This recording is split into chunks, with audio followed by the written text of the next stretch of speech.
Magbo-boat tayo to Icon Siam. Nakadalawang temples din tayo today, si Wat Po and si Wat Arun. After this, punta naman tayo sa Siam para doon mag-chill muna tayo, relax, pa-aircon ng konti kasi ang init. And then tonight, we are going on the opulence dinner cruise. Hello! So meron palang hop on, hop off dito sa Wat Arun. So kami, since Icon Siam yung next namin na pupuntahan, pumunta kami dito sa Blue Flag. Ayan, Blue Flag yung name niya. Hop on, hop off boat. Yes, thank you. So different destinations along the river yung pwede nyo puntahan. And then ayan, pumili kami ng ticket. 40 baht per ticket ang price niya. So hindi na kami nag-grab, hindi na kami train or bus. Magbo-boat tayo to Icon Siam. Ayan, sakay lang tayo dito, friends. Andiyan na naman yung basura. Pasakay na po tayo ng barko, ng bangka, papuntang Icon Siam. Ito yung Blue Flag na hop on, hop off na boat. Ayan, pwede ka sa loob, pwede rin sa taas kung gusto nyo mag-sightseeing. Ang init nga lang kung nasa taas kayo. Ayun, sakay na tayo.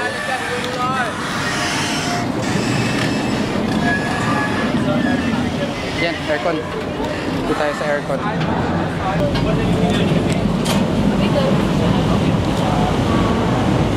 Thank you. Harap tayo na upuan. Finally, aircon. Dito na kami sa loob. Yan, ipapakita naman dito sa monitor kung ano yung mga drop-off stations. Ayan, may Thai, may English din yan na translation mamaya. So, hindi kayo maliligaw. Ayan, nakalagay. So, siguro mga, ayan, third stop si Icon Siam. Comfy. Ang ganda. Ang efficient ng transport nila. Pati yung river na utilize nila fully to transport people. Ang galing. I heard na parang many iconic destinations here in Bangkok ang nadadaanan nitong hop-on, hop-off na boat. So this can be one of your routes din if ever na gusto nyo mag-sightseeing within the city. Okay, we're alighting na po. Oops! Ayan. Baba na tayo. You can see Icon Siam right over there. Yan na siya. May gold na yan na ceiling. Yan na si Icon Siam. Sign. Ayan po.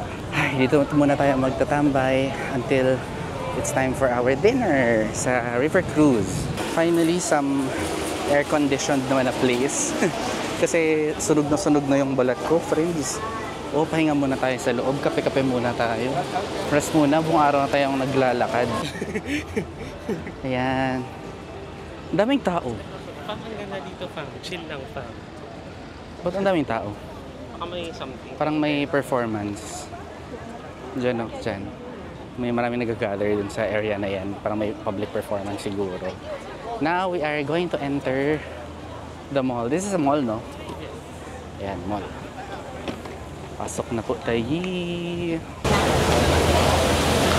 I feel like isa to sa mga shala nila na malls kasi yung mga brands dito ay bongga. Now, this is one wing. Si Bottega Veneta ay andito. Dito rin si Hermes, I saw kanina. Oh my God, I can feel the aircon. Whew. Yes. Ayan, oh my gosh. Ay, ang ganda. Ganda. Ang ganda. Ganda. Dito May merong... mga pahalaman sila in the ceiling. Dito merong... If you go to the information, you can get like a tourist card and then just like... Tourist card. Or like discounts like that. You can pay. Ang ganda. Ang ganda ng mall. Ano ba to? Ba't ang bongga ng mall nila? Ingit tuloy ako.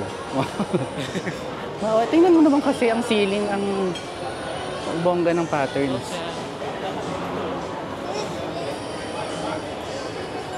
Oh, very tasteful. I like this mall already.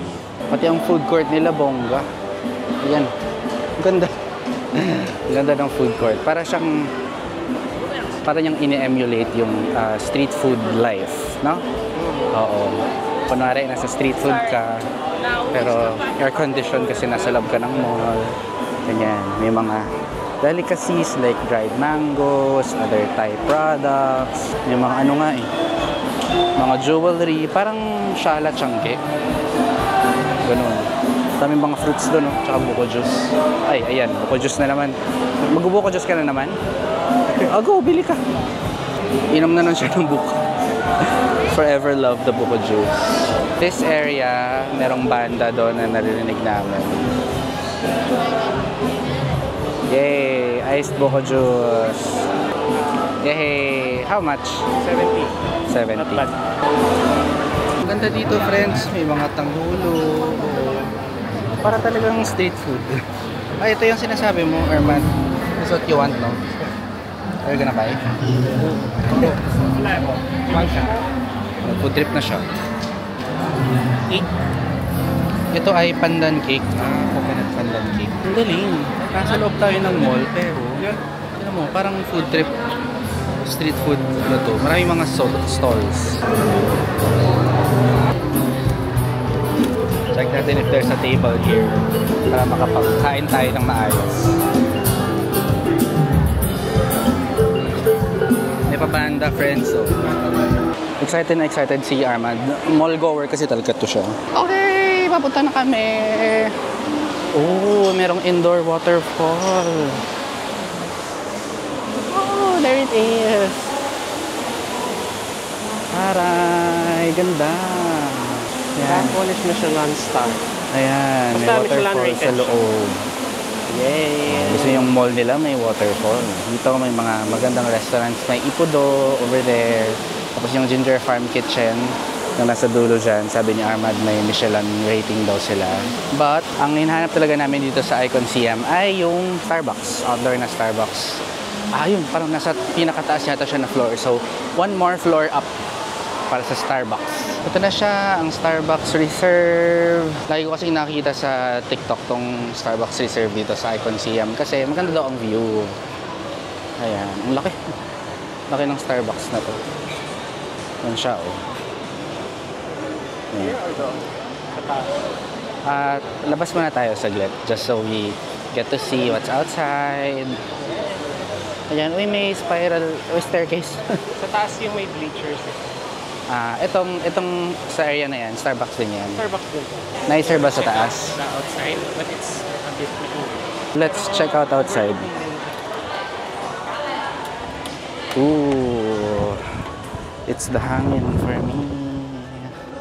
Ayan, ito yung view nyo outside. Kung gusto yung dito kayo magkape-kape. Bongga naman ang Starbucks na to, may view. Yan, mainit nga lang dito, guys. So nice. Ayun po. So habang nagkakape kayo dyan, you get a nice view of the Chao Phraya. Chao Phraya River. Yan, ito yung view niyo habang nagkakape dito. Yan, yun yung view namin. Siyempre, bibili tayo ng kape. Hindi lang naman tayo nandito para mag-sightseeing. Gusto din natin magpahinga. Okay sana dito sa labas, but parang nagka-crave kami ng aircon right now. So, check muna namin sa loob. Ayan, meron pang second floor na meron din namang view. Ayan. Nandun tayo kanina sa baba. Diyan. Ayan, ito yung view nyo. Kapag dito kayo sa taas, air condition nga lang here. Okay, so we are getting coffee. So we can rest. Pero gusto ko somewhere na merong sandalan. Hanap tayo ng sandalan. Here. Parang nice here, no? Okay, dyan tayo. Upo. Nandito na po ako sa Starbucks nila. Naka-order ako ng coffee. This is mocha, I think.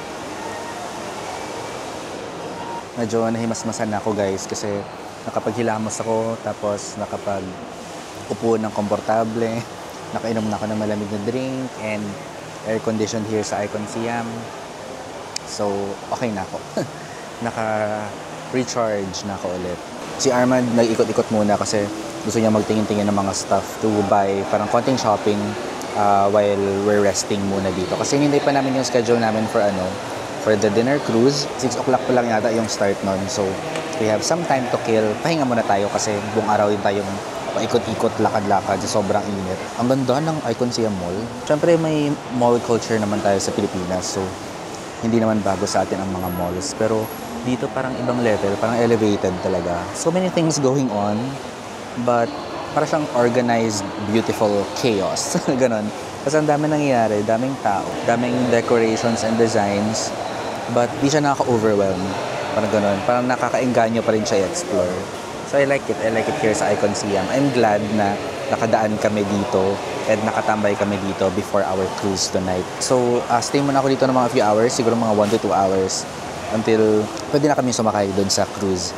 For now, kape-kape muna. Ayan. Hindi muna tayo kakain ng bongga kasi buffet daw ang kakainin natin mamaya for dinner. So, super excited na ako.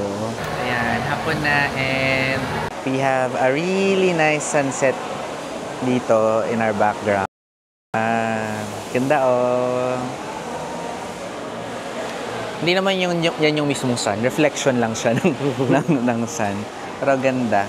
Ayan, this is cinema entrance. Ito guys, ito daw yung sinasabi ni Armand niya. Favorite niya na cinema dito sa Thailand. As in, mas gusto niya to kaysa dun sa bed cinema that we went to in our first day here. You can buy your own tickets dito. May self-service na ticketing stations. Ito yung cinema na sinabi niya na sobrang spoiled ng mga ano dito. Ng mga moviegoers here sa Thailand because this is how grand it is. See the inside of that. It's Mas maganda sa loob. Like, they're so spoiled. Like, I don't know why we're paying for almost the same price. But sa for Pilipinas. less, ano, But for like, peachy. Like, look Oo. at that. Look at the lounge. Oh, dito That's pa just lang. the start. Lounge pa lang to, pa red carpet. Diba? Galit na si Armand. Oo, kasi mas maganda daw yung cinema. Wow, there's a light show! Anong oras ngayon? 6:30? Ayan, this is the light show. Steady lang. Yung light show nila. Ayun, so 6:30 p.m. biglang may ganitong light show. So I guess baka regular to na may It's a ganitong nice ganap. surprise. Timing kasi kakalabas lang namin, kakabili lang namin ng ticket tapos biglang may ganito pala sa fountain. See it! It's nice! Sa Pier 1 yung pila para makapag-check-in kami sa Opulence.